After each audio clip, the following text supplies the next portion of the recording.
ふと小学生の頃に読んだミゲル・デ・セルバンテスの小説ドン・キホーテを彼女は思い出した。主人公のハロンソ・キハーノが騎士道物語の読みすぎで現実と物語の区別がつかなくなってしまい、自らを遍歴の騎士ドン・キホーテ・デ・ラ・マンチャと名乗り冒険の旅に出かける物語である。川崎駅から徒歩10分程度のオフィス街に通勤する新卒社会人のキハは疲れていた。学生時代から勤勉に要領よく学業をこなしてきたキハであったが、その反面社交性を養うことにはやや億劫で、さらに内気で面倒くさがりな性格であったため、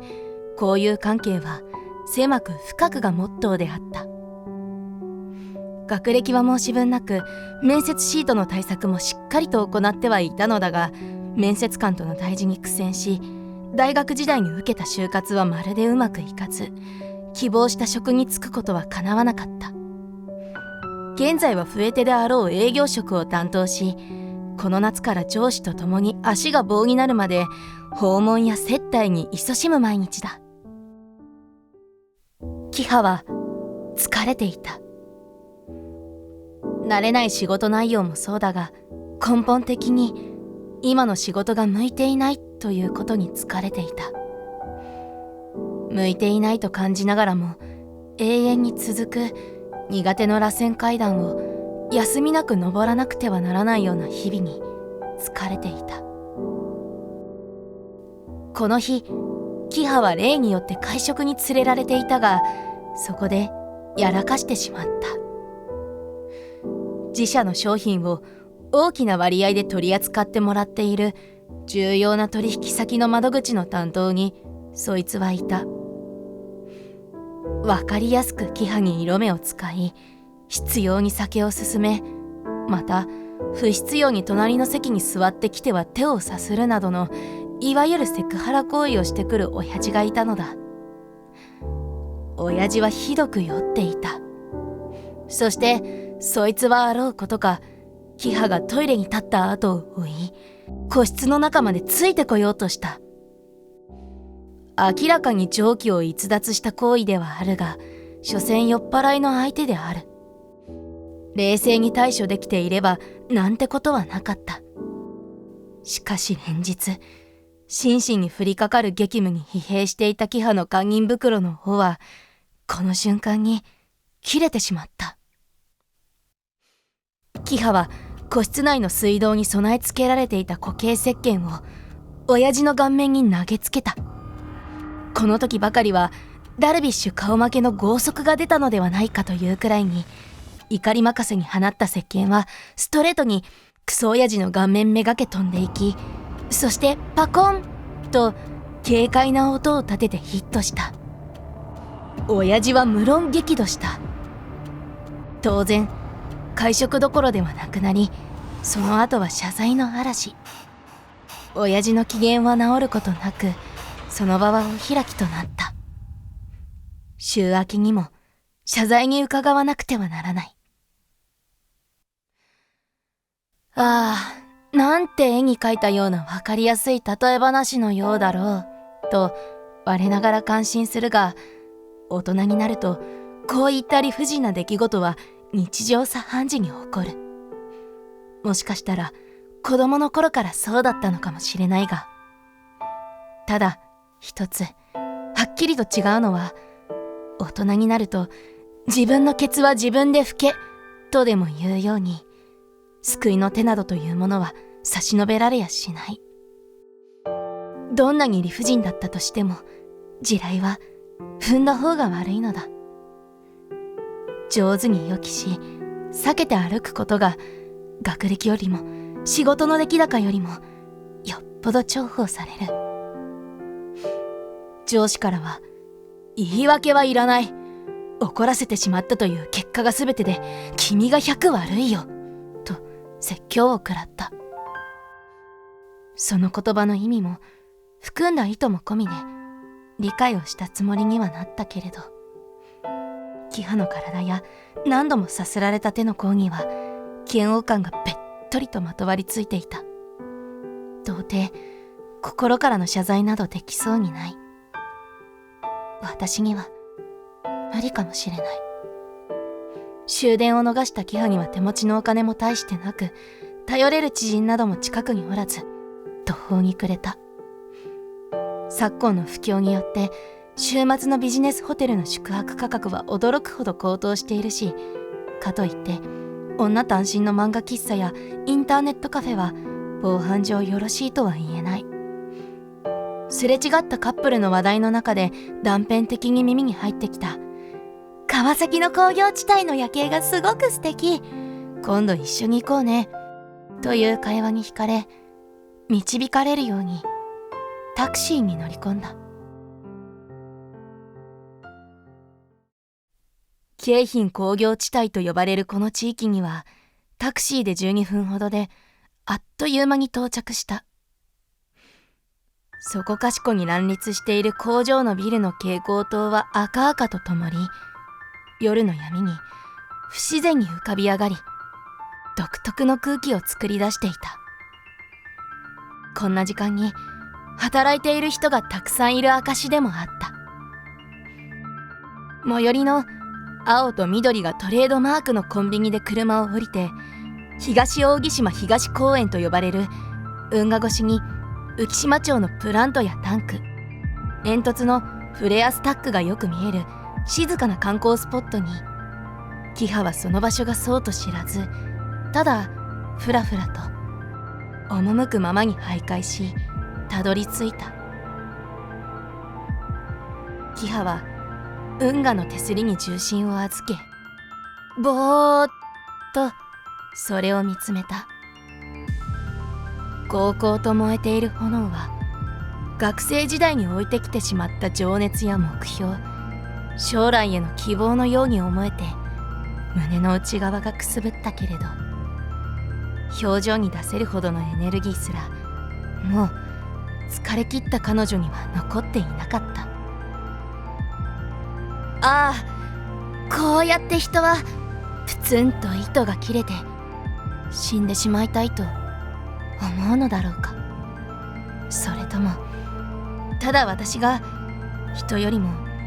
デリケートで弱いのか。キハはぼんやりとした頭でそのようなことを考えながら炎を見つめ続けた。神秘的な夜に浮かび上がる煙突の先にある願いの炎。神様がいるなら助けてください。仏様がいるなら救ってください。そんな大層じゃなくたっていい。例えばドン・キホーテ。ドン・キホーテだっていい。もしも現れてくれるなら私に力を貸してください。神様、仏様、ドン・キホーテ様。キハは炎に手を伸ばした。そんな願いは通常どうして叶うはずはないのだが、願った相手は騎士道物語の読みすぎで現実と物語の区別がつかなくなってしまい、自らを遍歴の騎士と名乗る奇妙な自称冒険家だ。次の瞬間のことは覚えていない。キハの肉体は時空間をワープし、21世紀のアジアで再び冒険の旅が幕を開けるのだった。その姿は変貌している。ドン・キホーテが乗り移ったのだ。ドンは生前の行いが災いし、死後も現世に時折戻ってきては悩める民を救うべく天から与えられた使命を果たすため、こうして他人に乗り移っていたのだが、病に侵されたり乗り移った後に何か気を失うような出来事が起きるまでは正気に戻れないため、乗り移った先々で悪事を働き神々の気を揉ませていた。ドンの悪事には悪気がある時もあればない時もあった。彼の生きていた16世紀からはあまりにも時間が経っていた。時代の変化は著しく、勝手がわからないことも多々あった。そんなドンが降り立った地は香港。ドンは日本近辺でもともとポルトガル領だった馴染みのある景観のマカオをめがけワープしたのだが、さじ加減を誤った結果、香港にたどり着いてしまった。奇抜な格好に歩き姿、まるで酒に酔っているかのような調子のいい走行。ドンは今世でこそ遍歴の騎士となり、自らの騎士道物語を完遂させるべく進んでいく。まずは騎士としての強靭な体づくりのために、早朝香港の公園で偶然出会ったカンフーをたしなんでいるおじいさんに弟子入りしたいと頼む。しかしドン本人には自覚がないが、こういったことには不向きである上に飽き性である。他人から見ればどこかけったいな様相で、おじいさんから学んだカンフーを自己流の解釈で習得しようとした。だがすぐに空腹に襲われたので放棄した。ドンは有酸素運動後のすがすがしい気分で公園を出て街を闊歩する。香港の彩色豊かな街並みに口角を緩めた。何もかもが真新しく斬新で脈が早まる。ほんの少しだけだがわかる言語もある。見たことのないワクワクする食べ物もたくさんある。ドンは高揚していた。しかし木の実木のままの姿で香港ドルなど持ち合わせているはずもない。そのため極度の空腹だが食べ物を手に入れることができない。カンフーの疲れもあり、ドンの高揚はすぐにカーブを緩め下降した。お腹が空いた、お腹が空いた、お腹が空いた。このままでは遍歴の騎士どころか冒険の出発にたどり着くこともなく果ててしまう。一度体勢を立て直すため先ほどの公園に戻ると、そこにはいかにもというような装いで親しげに談笑するマフィア、天然パーマに鈍く光る青いサングラスのビールと金の長髪で全く顔の見えないホッピーがいた。彼らは平和な香港の街で密かに生き残る善良のマフィアだ。だがドンには善良か極悪かなどという区別がつくはずもなく、ただ彼の目に映る2人は金を多く持っていそうだった。平和ボケなのかマフィアであるにもかかわらず、天然パーマに鈍く光る青いサングラスの方のズボンの後ろのポケットには財布がはみ出すように収められている。上質そうな鈍い光沢を宿した黒の長財布は見るからにずっしりと中身が詰まっている。ドンは森の中で野ウサギを発見した狩人のように歓喜した。これで今日の飯に困らない。歩く速度を緩めマフィアの様子を伺いつつそーっと近づくと、ビールの肩にわざとぶつかった。なんだてめえと予想通りのセリフを口にするビールに、すみませんすみませんと謝りながら、ドンはその謝罪を示すべくシワとシワを合わせた両手でビールのポケットにはみ出すようにして収められていた財布を挟み抜き取った。刹那風のように通り過ぎ逃走を図る。ビールの隣で談笑していた子分のマフィアホッピーがすぐさま事態に気がつき、兄貴財布盗まれてますぜと大声を放つ。ドンもその声を耳にし、慌ててアクセルを踏まれた車のようにぐんと加速する。後ろから財布を取り戻すため全力でマフィアが追いかける。途中天然パーマのビールが滑って転倒する。ポケットにはみ出したままの財布といい、走り出しで派手に転んでしまうおっちょこちょいぶりといい、彼は髪の毛だけではなくどうやらその性格もいわゆる天然なのだろう。両手につけた白い手袋のせいで、まるで映画泥棒のコマーシャルの逃走シーンのようなコミカルさに、すれ違う人々はクスッと笑うに違いないのだが、本人たちは至って必死だ。ドンは香港の街を駆け抜けながら、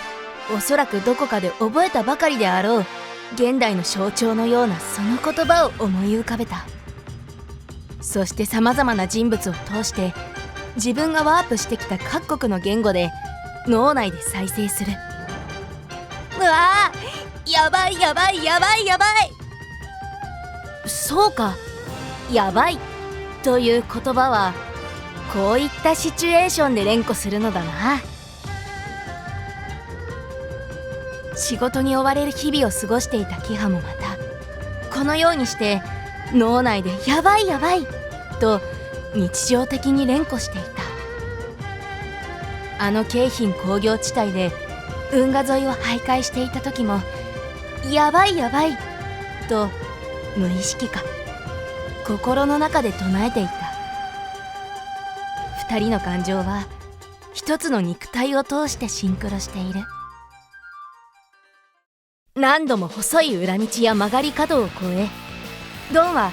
開けた場所に出た。湿度も気温も高く、また日差しも強い真夏の香港を長時間走り続けたため、髪の毛はボサボサだ。学校と思われる建物の前に現れた U ターン道路のようなスペースは、おそらく送迎の保護者の車やスクールバスのためにあるのだろう。ようやくマフィアを振り切ったと勘違いしたドンは、捕獲した獲物の腹をまさぐり中身を確認するべく意気揚々と財布を振る。するとチャリンと一つのコインが軽快な音を立ててコンクリートに落ちて転がった。あれは香港の貨幣で金額にして2000と、日本円でいうところ現在の価値で40円弱といったところだろうか。ドンは驚き、慌ててもう一度財布を振るが、落胆する暇もなく、あっという間にマフィアに両手をつかみ上げられた。そして頭も心も理解する間もなく、空腹と疲労がピークに達したドンは胃の叫びとともにその場に倒れ込んでしまった。善良なマフィアたちはその様子にひどく驚き慌て心配をする。倒れたドンの体を優しく寝かせ声をかけるが、ドンが起き上がる様子は見られない。何か食べさせなければと判断したホッピーは兄貴分のビールに手伝いを申し入れ、気絶したままのドンを自身の背に担いだ。どこか涼めるいい場所、そして何かこのような症状の人間に適した食べ物はないだろうか。香港の街を先ほどまで必死に追いかけていた窃盗犯のために大きな負荷を背負いながら駆け抜けるホッピー。手持ち無沙汰なビールは自分にできることとして誘導係を担っているが、地図を見るわけでなく調べたり探したりするわけでもなく、ただ急げ急げとホッピーをせかすばかりで、その大ぶりでバリエーション豊かなアクションは特に意味をなしていない。キハは自由に泳ぐ魚のように夢の中を漂っていた。キハの体は日頃のストレスと制約から解き放たれ、自由に舞い踊っている。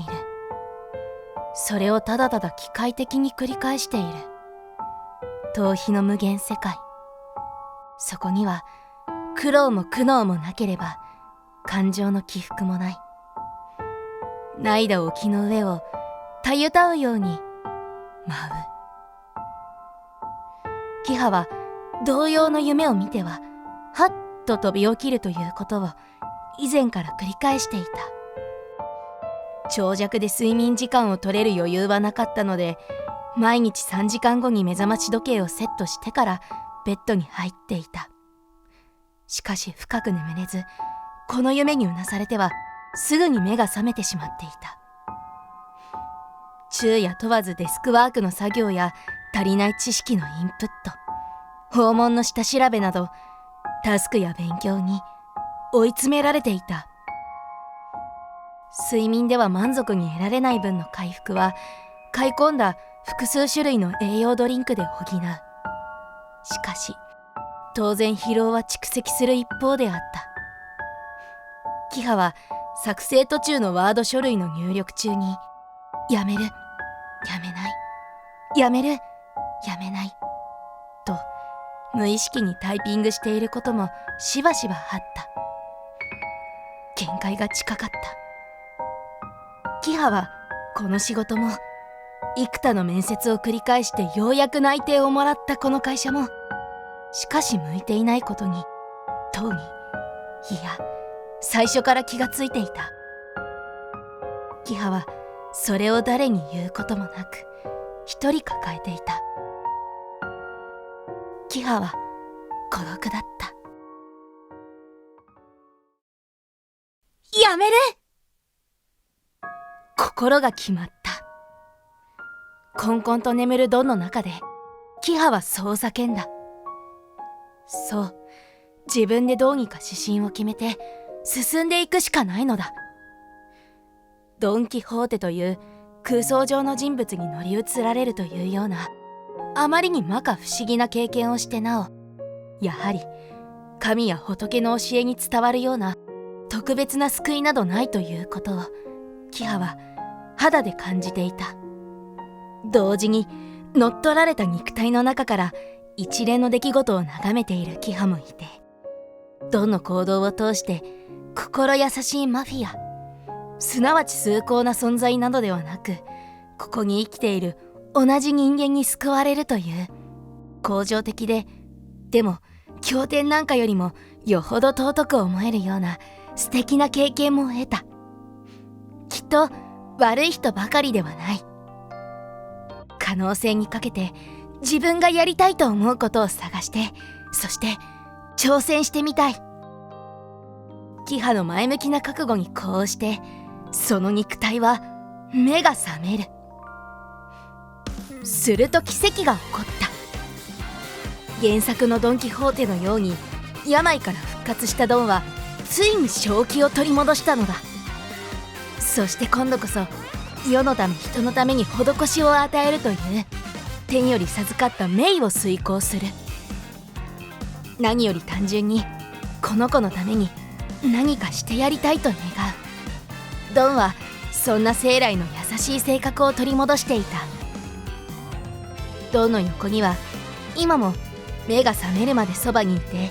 介抱をしてくれたマフィアの2人の姿がある。財布を返し、ドンは心からの謝罪をした。そして次にドンはありったけの感謝を込めてマフィアの2人へ抱擁とともにシェイシェイと告げると、階段を駆け上がり香港の街へと消えていった。ドンは持っていた力を発揮した。それは神通力によく似た何かである。キハの肉体を借りたドンが再び走り出すと、時間が戻り進み、空間を超え、過去や現在や未来、何もかもが混沌としていく。それはパラパラとパズルのピースのように断片的に広がっていく。無限の選択肢を視覚化したようにどんどんと広がっていく。その中の一つの世界にドンはワープする。あの日まどろみの中をさまよい飛び起き、そしてまたパソコンに向き合っていたキハのもとへ。